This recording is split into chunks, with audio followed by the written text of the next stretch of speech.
In other business news, our Scott Peterson has been looking at the housing market. The Canadian Real Estate Association has just released new figures, and Scott is covering that story as well. So what do you have for us, Scott? Well, some optimism for a change. It's the second month in a row that we saw rising prices, and that hasn't happened. You got to go back a year for that to happen. So there's some optimism for the real estate market, and this is as we head into traditionally what's the most busiest time of the year for real estate. So this is all out from the Canadian Real Estate Association this morning. Let's take a look at some of the salient facts from CREA as far as what's happening. Month over month, we saw sales up 1.4%, and that's back-over-back increases this year.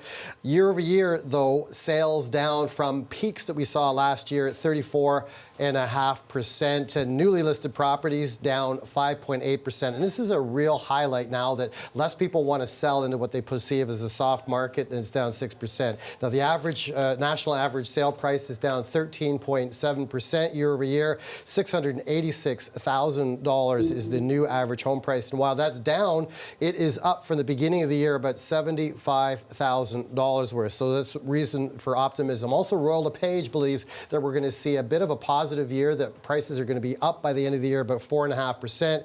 And CREA, in a statement, saying that they believe that buyers are coming in from the sidelines. And this is because the Bank of Canada has now paused officially 2 times, and maybe, just maybe, we're going to see an end to those interest rate hikes that have really scared people out of the market for obvious reasons. Interest rates are higher. Mortgage costs are considerably higher than they were this time last year. So some optimism as we head into the busy time of the year for real estate. Right.